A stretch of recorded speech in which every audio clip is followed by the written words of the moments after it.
you reported that there has been an arrest, that 𝐑𝐞𝐯𝐢𝐴 has been arrested. Is that true? And if so, why do you think that's the case? Ok. Primero que nada, quiero comentarles que el trabajo que nosotros hacemos como periodistas de investigación es investigar lo que está pasando al interior de las estructuras de gobierno. He says the first thing he wants you guys to know is that, you know, his job as an investigative journalist is to investigate, you know, inside the structure of the government, of the system. Este caso de 𝐘𝐭𝐈 es un caso muy complejo.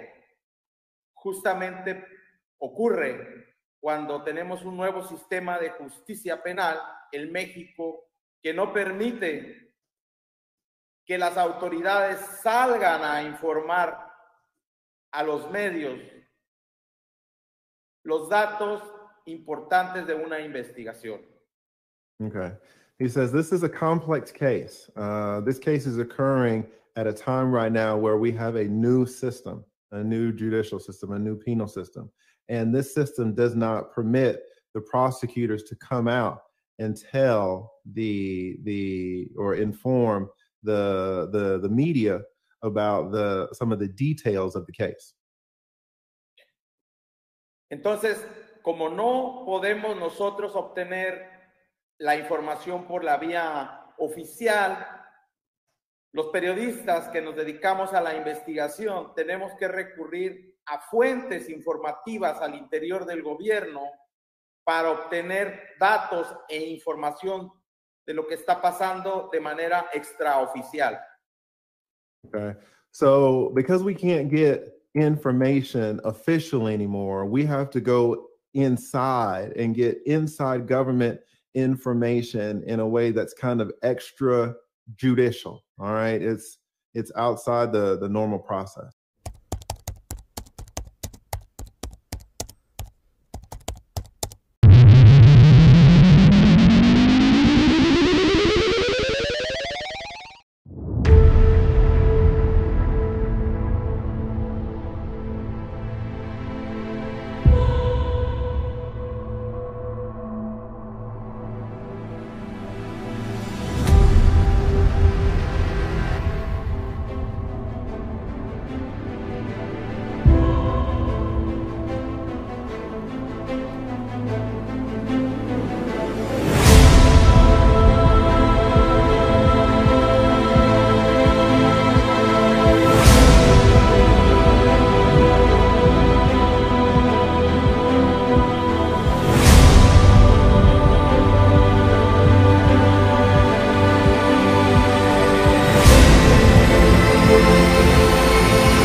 Fue así como obtuve información de que la joven 𝐑𝐞𝐯 Jackson había sido arrestada por agentes federales en un lugar que se llama Connecticut. According to his sources, listen, guys, 𝐑𝐞𝐯 was arrested. She was arrested by the FBI. She was arrested in the state of Connecticut. El 21 de noviembre, la Fiscalía de Baja California Sur, que investiga el caso de 𝐘𝐭𝐈, solicitó al gobierno de Estados Unidos una orden de arresto con fines de extradición de Jackson y en base a los tratados internacionales para que sea presentada a México. So on November 21st, the prosecutors in Baja California asked the United States for an arrest order for 𝐑𝐞𝐯 Jackson for her extradition back to Mexico. Desde el día 21 de noviembre, cuando solicita la captura, un juez federal, un juez de la Corte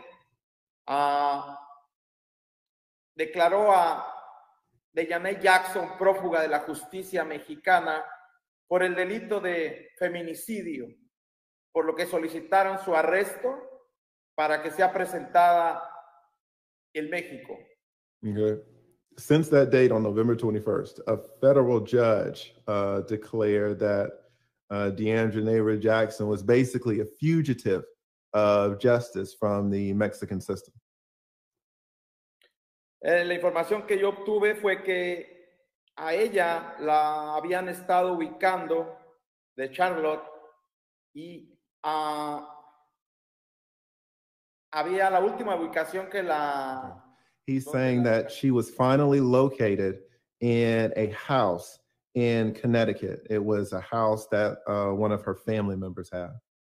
El debate hoy es ¿dónde está 𝐑𝐞𝐯𝐢𝐧𝐢𝐭𝐡 Jackson? ¿Fue arrestada? ¿No fue arrestada? ¿Cuál es el debate que se está generando ahorita en todo el país sobre la noticia que nosotros publicamos y que muchos medios nacionales y de Estados Unidos replicaron sobre su detención? Okay, so he's saying the question is now, guys, where is she right now, right? Was she really arrested? What's going on with the information that we published that now a lot of other national news media is publishing off the information that we published, that we provided? Desafortunadamente, para los medios de Estados Unidos ha sido muy complejo el poder tener información de primera mano en virtud de que ellos están allá. Yo estoy directamente aquí en el lugar donde ocurrió el homicidio y puedo tener información de lo que realmente ha pasado, sigue pasando y va a pasar sobre el caso de 𝐋𝐿. Unfortunately, for the people in the United States, it's complicated to get the information firsthand. But I'm here. I'm here where the homicide occurred, right? I can get the details. So everybody knows that it has been reported by this journalist here, Geraldo, that 𝐑𝐞𝐯𝐢𝐧𝐢𝐭𝐡 Jackson has been arrested. And he also informed us the state she was arrested in, which was Connecticut. Now, I heard some rumors prior to even hearing him say Connecticut that 𝐑𝐞𝐯𝐢𝐭𝐡 went to Connecticut, that she had family in Connecticut. That's before this guy even spoke. So I don't know if he's going off of social media, but we're not going to get into that. Now, I watched this entire interview, which it was about an hour long, give or take, just the interview portion. So I'm definitely not going to play that entire live today. I'm going to break it down in parts, so you can consider this as part one. Now, we heard a lot of information from Geraldo in this interview so far.